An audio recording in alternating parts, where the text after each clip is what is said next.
Hello students, आज अपन discuss करेंगे motor boat के बारे में। बोट एंड स्ट्रीम जो ये टॉपिक है बच्चों को बहुत कंफ्यूजिंग लगता है, मतलब इसके कॉन्सेप्ट नहीं समझते हैं। देखो मैं आपको कॉन्सेप्ट समझाता हूँ, बिल्कुल सिंपल है। आपको एक चीज ध्यान में रखनी है, दो चीजें यहाँ पर, एक तो मोटर बोट, दूसरी है स्ट्रीम।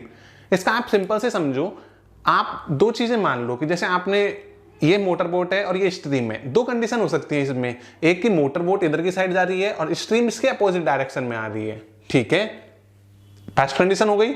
सेकंड कंडीशन क्या होगी कि मोटर बोट इस डायरेक्शन में जा रही है और स्ट्रीम भी इसी डायरेक्शन में जा रही है, मतलब स्ट्रीम इधर जा रही है और मोटर बोट भी इसी डायरेक्शन में जा रही है। हाँ या ना? Yes sir. तो बस अपन को यही चीज ध्यान में रखनी है। अब देखो अपन क्वेश्चन पढ़ते हैं। क्वेश्चन क्या कह रहा है कि a motor boat whose speed is 18 kilometre per hour, मतलब उसकी स्पीड कितनी है? इतनी है। In still water takes 1 hour more to go to 24 kilometre up stream then to return down stream to the same spot. मतलब upstream के अंदर जितना टाइम लगता है और डाउन स्ट्रीम का टाइम लगता है, उनके बीच का डिफरेंस कितना है? 1 आवर है।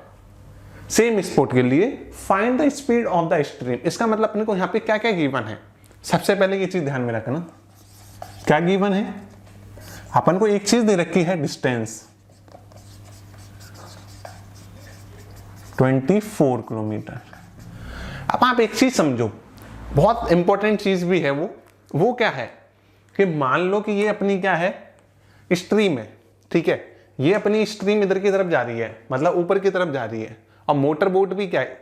इसी डायरेक्शन में जा रही है, क्योंकि मोटर बोट इसी पे तो चलेगी। यस और नो? तो आप एक चीज बताओ कि ये दोनों के दोनों सेम डायरेक्शन में है, तो मान लो कि अगर स्टिल वाटर के अंदर मोटर बोट की कुछ स्पीड होगी, तो अपने इस जो जिस डायरेक्शन में, मतलब कि सेम डायरेक्शन में, डाउन स्ट्रीम जिसे बोलते हैं अपन, सेम डायरेक्शन के अंदर अगर मोटर बोट जाएगी तो उसकी स्पीड इंक्रीज होगी कि नहीं होगी? या फिर आप ऐसे समझो कि क्या है कि आपने बारिश होती हुई सबने देखी है रेन के अंदर। जब रेन होती है तो रेन में वाटर ड्रॉपलेट्स कहां से आते हैं? ऊपर से नीचे की तरफ आते हैं कि नहीं आते हैं? अब मान लो कि ये कोई वाटर ड्रॉपलेट है, या फिर आपने मान लो कि आपने कुछ चीज ले ली। ठीक है, ध्यान से देखना, अगर रेन आ रही है और रेन के साथ में आप नीचे की साइड आओगे तो आपकी स्पीड क्या होगी? अब आप मेरे को दोनों कंडीशन बताना कि आप ऊपर से नीचे की तरफ आओगे तब स्पीड ज्यादा होगी, या रेन ऊपर से नीचे आ रही है और आप इसके नीचे से ऊपर जा रहे हो, कौन सी कंडीशन के अंदर बताओ क्या होगी? देखो, ऊपर से नीचे आएंगे तभी स्पीड ज्यादा होगी। ये चीज क्लियर हुई कि नहीं हुई? मतलब उसी डायरेक्शन के अंदर जाएंगे तभी तो स्पीड ज्यादा होगी। तो अपन को ये चीज ध्यान में रखनी है। अपन को यहाँ पे स्पीड दे रखी है क्या? हाँ, देखो बोट की स्पीड दे रखी है। बोट स्पीड कितनी दे रखी है? 18 किलोमीटर पर आवर। तो इसका मतलब अपने क्या हो गया? स्ट्रीम की स्पीड अपन ने इमेजिन करनी है, तो लेट, मतलब पूछ रहा है वो स्पीड ऑफ स्ट्रीम कितनी हो गई? Vx। अपन ने क्या ले ली? x ले ली। अब दो कंडीशंस हैं, देखो, एक अप स्ट्रीम, मतलब कि ये देखो बारिश नीचे आ रही है और अपन ऊपर जा रहे हैं, अप स्ट्रीम। मैंने बताया था नीचे से ऊपर जाएंगे, मतलब अप स्ट्रीम के अंदर जाएंगे तो अपना क्या होगा? क्या होगा? अपनी जो स्पीड है उसका डिफरेंस आएगा। तो अपना क्या हो गया? Up stream speed, stream speed क्या हो गया? मोटर बोट की तेज है, स्ट्रीम की कम है, 18 minus x kilometre per our. हाँ या ना? और डाउन स्ट्रीम, मतलब ये भी नीचे आ रही है और ये भी नीचे आ रहे हैं, मतलब दोनों के दोनों, उसका मतलब क्या हो जाएगा? कंबाइंड हो जाएगा। तो डाउन स्ट्रीम क्या हो जाएगा? Down stream speed equal to क्या हो जाएगा? 18 plus x kilometre per hour. यहां तक कोई प्रॉब्लम है क्या? आपको मेरे को ये बताइए। नहीं है ना? कोई भी डाउट हो तो कमेंट सेक्शन में पूछ लेना। अब देखो, सबसे इंपॉर्टेंट चीजें आपको, अगर ये चीजें समझ में आ गई तो आप किसी भी क्वेश्चन को बड़े आसानी से कर सकते हो। देखो, अब इसके अलावा क्या इंफॉर्मेशन दे रखी है यहां पर? अपन को जो डिफरेंस या इंफॉर्मेशन दे रखी है वो किसकी दे रखी है? टाइम की दे रखी है। क्या दे रखा है? टाइम दे रखा है ना, स्पीड है ना कुछ और है। इसका मतलब इनको रिलेशन ऐसा फॉर्म करना है जिससे टाइम की फॉर्मेशन हो जाए। और आपको पता है कि अपना टाइम इक्वल टू क्या होता है? देखो, स्पीड इक्वल टू होता है डिस्टेंस अपॉन टाइम। होता है कि नहीं होता है? होता है। तो देखो, तो टाइम इक्वल टू क्या हो जाएगा? डिस्टेंस अपॉन स्पीड है या ना। तो अपनी अप स्ट्रीम के लिए वो क्या है distance 24 kilometre per our, down stream के लिए भी क्या है 18 + x मतलब पर आवर। अब आप मेरे को एक चीज ध्यान से समझना, वो क्या है सर कि एक कंडीशन है 24/18 - x बन गई, और एक कंडीशन है 24/18 + x।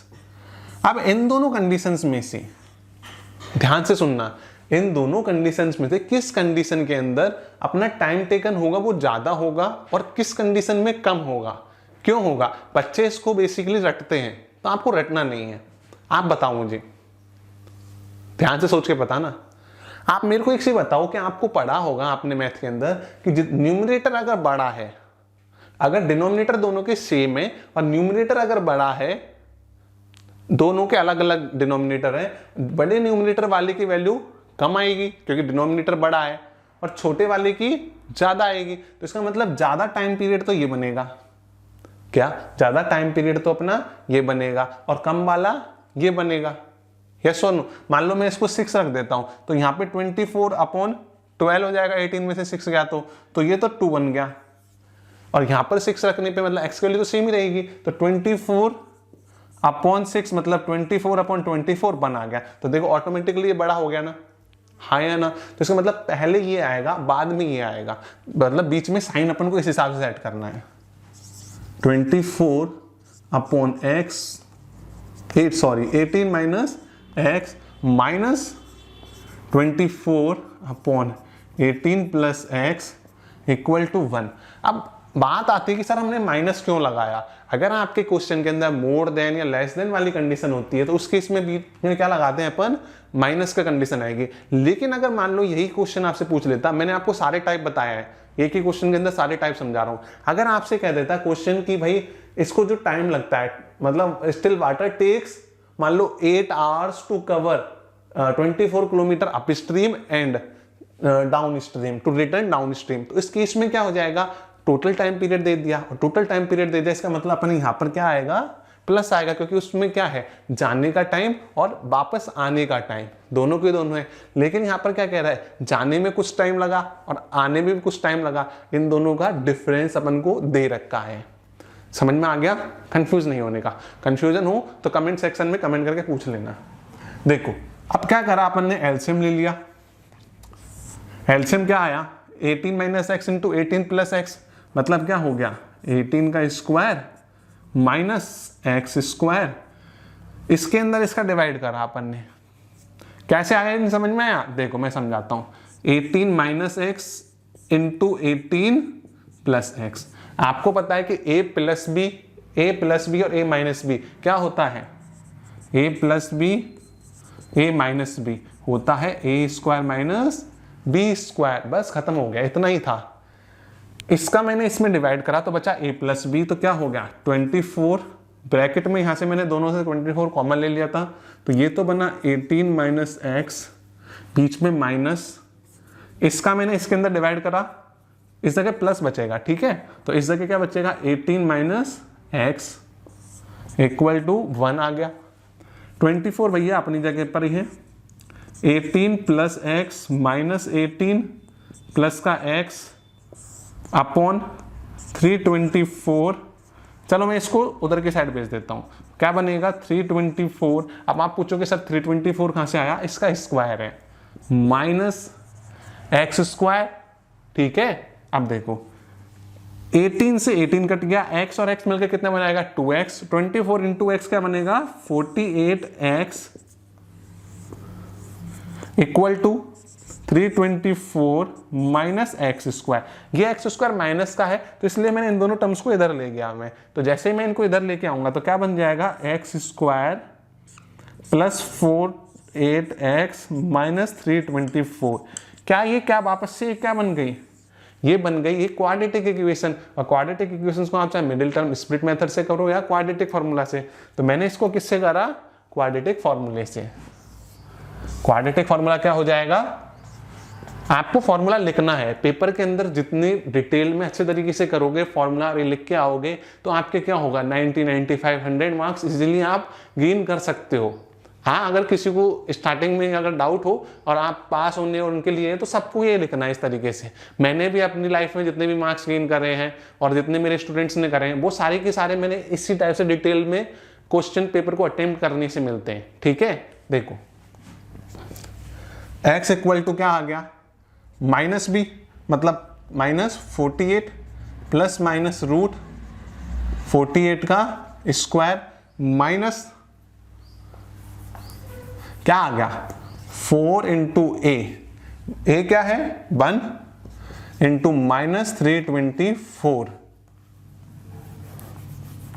अपॉन 2a, ए कितना है 1, -48 प्लस माइनस 48 का स्क्वायर कितना होता है निकाल लो, 4 6 32 64 और 6 77 16 और 7 कितने हो गए 2304। ये कितना हो जाएगा माइनस माइनस प्लस 4 4 जा 16 1 4 2 जा 8 9 12 प्लस 1 2 9 6, क्या यहां तक आ गया क्या अपना अपॉन 2। अब देखो जब इसको सॉल्व करेंगे, इन दोनों को सॉल्व करने पे क्या बन रहा है 3600 8 प्लस माइनस 3600 अपॉन 2। और आपको पता है कि देखो 2 जीरो है तो इसका मतलब 1 जीरो रूट से बाहर आते तो 1 जीरो बन जाएगा, और 36 क्या होता है 6 का होता है। इसका मतलब इसको सॉल्व करने पे क्या आया x equal to -48 plus minus 60 upon 2। क्या यहां तक ठीक है, क्या कोई प्रॉब्लम है नहीं है सर। तो देखो टेकिंग पॉजिटिव, जब पॉजिटिव लेंगे तो क्या हो जाएगा 48 प्लस 60 अपॉन 2, तो इसका मतलब क्या हो गया 12 अपॉन 2, मतलब x की वैल्यू क्या आ गई 6 आ गई, x की वैल्यू क्या आ गई अपनी 6 आ गई। अब जब अपन नेगेटिव लेंगे, टेकिंग नेगेटिव, यहां पर स्पेस नहीं था इसलिए मैं यहां पे लिख रहा हूं, लेकिन आपको नोटबुक में ऐसे ही बिल्कुल डिटेल में थोड़ा सिस्टम से लिखना है।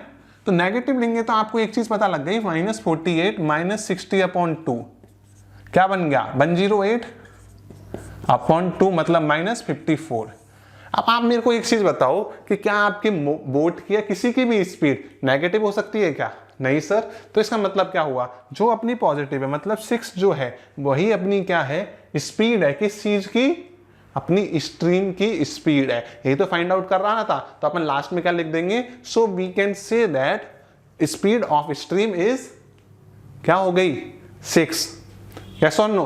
तो इस टाइप से आप बोट एंड स्ट्रीम के किसी भी क्वेश्चन को बड़े आसानी से चुटकियों में सॉल्व कर सकते हो। इसमें देखो मैं वापस से रिवाइज करा देता हूं, 2-3 कंडीशंस होती है, या तो वो मोर कहेगा या फिर लेस कहेगा। अगर मोर या लेस कहे तो उनके बीच में क्या आता है डिफरेंस आता है, और अगर आपसे कहे कि दोनों की कंबाइंड देता है टाइम पीरियड, क्या कहेगा टाइम पीरियड कंबाइंड देगा। तो इसका मतलब क्या दे रहा है आपको, जो भी जाने का टाइम है और जो भी आने का टाइम है, मतलब इस जगह पे अपनी जो कंडीशन है अकॉर्डिंग टू क्वेश्चन, ये जो कंडीशन है ये क्या आएगी इस जगह बीच में प्लस आएगा। आप अपनी reference book R D Sharma RS Agarwal से इस टाइप के क्वेश्चंस की और प्रैक्टिस कर सकते हो। एक बार इस क्वेश्चन के कॉन्सेप्ट को अच्छे तरीके से समझ लो, आपको किसी भी क्वेश्चन में प्रॉब्लम नहीं आएगी, इसकी गारंटी मैं दे रहा हूं। बस आपको कॉन्सेप्ट समझना होगा, ठीक है। नया क्वेश्चन आएगा तो उसका कॉन्सेप्ट समझना है, कॉन्सेप्ट यही लगेगा बोट और स्ट्रीम के हर क्वेश्चन के अंदर, ठीक है। मिलते हैं अगले वीडियो में, तब तक के लिए धन्यवाद, जय हिंद।